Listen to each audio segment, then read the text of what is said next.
There are 7 levels of social anxiety. And the cruelest part is that from the outside you look fine. Maybe a little quiet, maybe a little awkward. But inside, your body is treating a casual conversation like a life or death situation.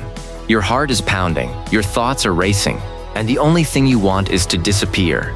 This is what every level actually feels like. Level 1. The avoidance. It starts with small choices. Your phone rings and you stare at it until it stops. Not because you're busy, because answering means talking, and talking means performing. And you don't have the energy to perform right now. Someone texts you about hanging out this weekend. You want to go. Part of you genuinely wants to go. But another part is already fast-forwarding through every uncomfortable moment. The arrival, the small talk, the gaps in conversation where you won't know what to say. So you type "sorry, can't make it" and put your phone down. And you feel relieved. And then you feel pathetic for feeling relieved. You start choosing self-checkout over cashiers. You walk past a restaurant because you'd have to talk to someone to get a table. You let calls go to voicemail and respond with texts because texts give you time to think. You're not avoiding people because you hate them. You're avoiding them because being around them costs you something that nobody else seems to have to pay. Level 2. The script. Now you can't enter a social situation without rehearsing it first. You're about to order coffee and you're mentally running through the exact words. Medium oat latte, please? No, can I get a medium oat latte? No, that sounds weird. I'll have a medium oat latte. You've practiced ordering a coffee like it's a court testimony. You rehearse how to greet people. You prepare answers to questions nobody has asked yet. You plan your exit before you've even arrived. And when someone goes off script, when they ask something you didn't prepare for, your mind goes blank. Not because you don't know the answer, because the program crashed and now you're rebooting in real time while pretending to be a functioning human. The worst part isn't the rehearsing. It's knowing that nobody else has to do this. Everyone around you just talks. They just open their mouths and words come out and nobody dies. Meanwhile, you need a full dress rehearsal for a 2-minute interaction at a checkout counter. Level 3. The spotlight effect. Now you feel watched. Constantly. You walk into a room and you're convinced that every single person is looking at you. Judging how you walk, how you sit, how you hold your arms. Whether your face looks normal. You become hyper-aware of your own body. You don't know what to do with your hands. You're suddenly conscious of how you chew. You can feel your own face and you're not sure if your expression looks right. Are you smiling too much? Not enough? Is this what your face normally does? You avoid eating in front of people. You time your bathroom breaks so you don't walk past too many desks. You sit in the back of every room because the back is where nobody can see you fail. And the voice in your head keeps narrating everything. They're looking at you. They noticed. They think you're weird. That voice never shuts up. And the more you try to act natural, the less natural you become. Level 4. The freeze. This is where your body starts betraying you.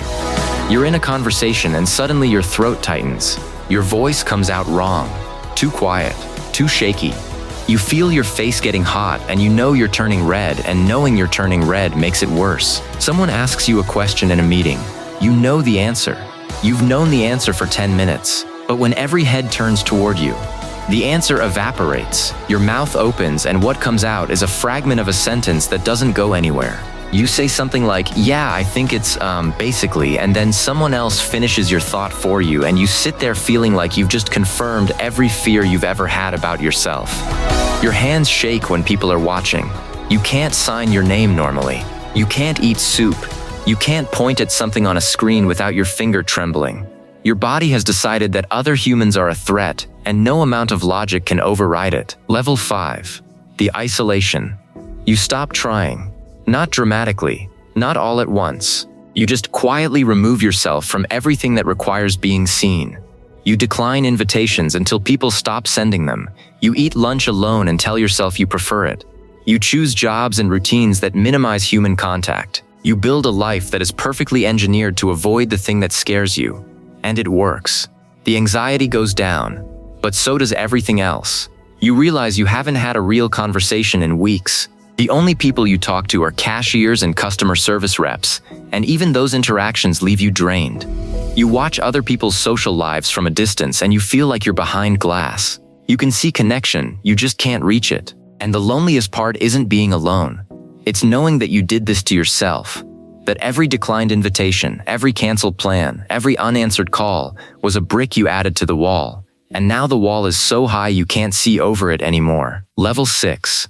The mask. Some people don't isolate, they do something almost harder. They perform. You learn to fake it. You build a version of yourself that can handle social situations. This version smiles at the right moments, laughs at jokes, asks people about their weekends, and nobody suspects a thing. From the outside, you look confident, maybe even charming. But inside, you're running a program. Every response is calculated. Every laugh is timed. You're not in the conversation, you're above it, monitoring yourself, making adjustments, managing the performance in real time. And it's exhausting. Not regular tired. The kind of tired that sleep doesn't fix. The worst moment is when someone says you're so easy to talk to, and you want to scream. Because the version of you they find easy to talk to isn't you. It's a character you built because the real you wasn't good enough to exist in this room without a script. Level 7. The first honest moment. Here's what nobody tells you about social anxiety. The exit isn't confidence. It's not suddenly becoming the loudest person in the room. It's not waking up one day and not caring what people think. The exit is one honest moment. One time where you say something real without rehearsing at first. One conversation where you let the silence happen instead of filling it with panic. One interaction where you let yourself be awkward and the world doesn't end. It will feel terrible. Your heart will pound. Your face will get hot. Every part of your brain will scream at you to take it back, laugh it off, retreat to the script. But if you stay, something shifts. Not everything. Not all at once, but enough to crack the wall. Because the secret about all those people who just talk, who just open their mouths and words come out, they're not fearless, they've just made peace with being messy. They say dumb things, they have awkward pauses, they mispronounce words and laugh about it. The difference isn't that they don't feel the fear, it's that they stopped letting the fear speak first. You don't need to become someone else, you just need to let people meet the person you've been hiding. And yeah, some of them won't get it, but some of them will say me too, and that changes everything. If you watch this whole video, you already did something brave. You sat with something uncomfortable instead of scrolling past it. That's level 7. Now leave a comment, not a perfect one, not a rehearsed one, just a real one.